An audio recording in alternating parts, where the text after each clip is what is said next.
You must start by pulling strings around the perimeter to determine precisely the location of the site.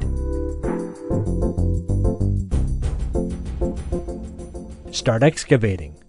For an alleyway or a sidewalk, dig at a depth of at least 6 inches. To ensure adequate water drainage, give the surrounding grounds a minimum slope of 2%, that is, at least 1 inch for every 3 feet. Water must absolutely be carried away from the house foundation towards the street.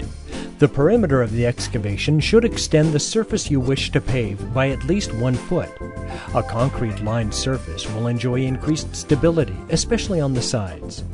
In general, concrete driveway foundations are the same as for an asphalt driveway. It is thus possible to keep the old foundation under the asphalt as long as it bears no cracks, bumps, or subsidence. Otherwise, proceed as follows. Prior to the excavation, determine the precise location of all underground utilities. Call the appropriate company if you stumble upon any of these services. For a driveway, excavate the ground at a depth of approximately 1 foot for a sandy ground and 1.5 feet for a clay ground.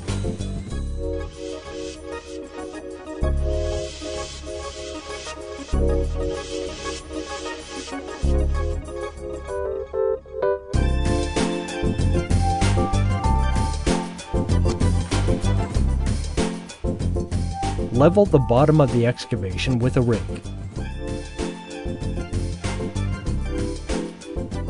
You can spread a layer of 3/4 of an inch of gravel.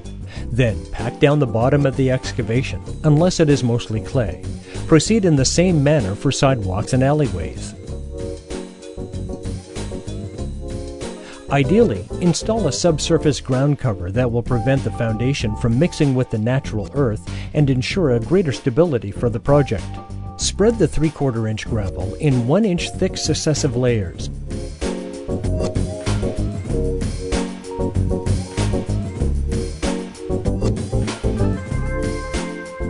Pack down the gravel carefully with a vibrating tamper after every layer. You can also use a jumping jack soil tamper such as this one.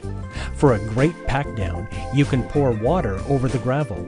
At this stage, the whole aspect of the project should be very close to how the end result will look. To install the edging, pull a string that corresponds to the exact location and height of the edges. Spread 1 inch of stone dust, which will serve as a base for the edges and make them easier to adjust. To make a bed face, proceed as follows. Use steel stakes that are 1/2 inch in diameter. Install the first stake alongside the foundation. Adjust the height of the stake and the level, if need be, with the stone dust. Then spread the dust on the surface to pave and install a second stake.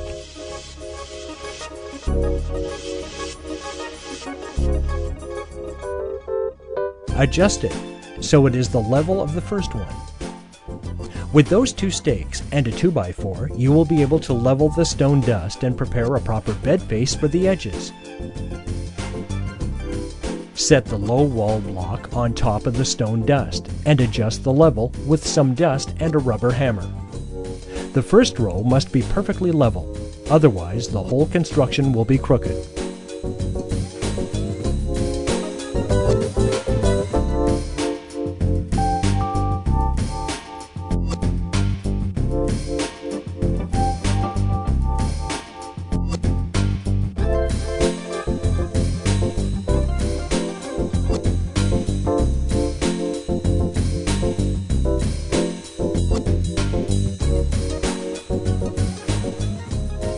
Move on to the second row. Intertwine the corners of the blocks this way. Ideally, use a concrete saw that eliminates dust particles.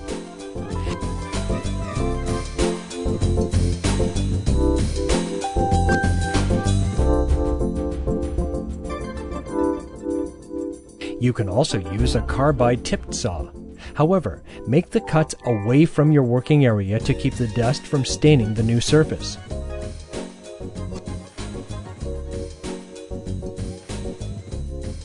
Complete the last row by using smooth top units.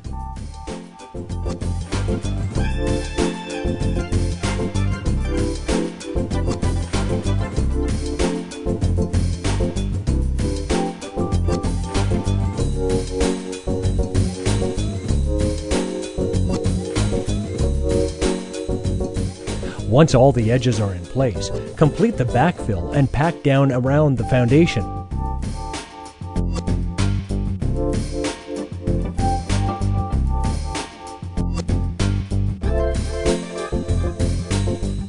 Spread 1 inch of torpedo sand or stone dust, which will now act as a base for the pavers. As demonstrated earlier on, level the bed face using the stakes and a wood piece. Don't leave any gaps. All level variations in the thickness of the base can cause the cobbled surface to be uneven. Never pack down the base before setting down the pavers. Set the cobblestones according to the pattern you choose, starting with a 90-degree angle. Stabilize the cobblestones with a tampering roller. Tamper 2 or 3 times in both directions. Then spread sand over the cobblestones. Let the sand dry if necessary and sweep it in all directions into the joints between the blocks.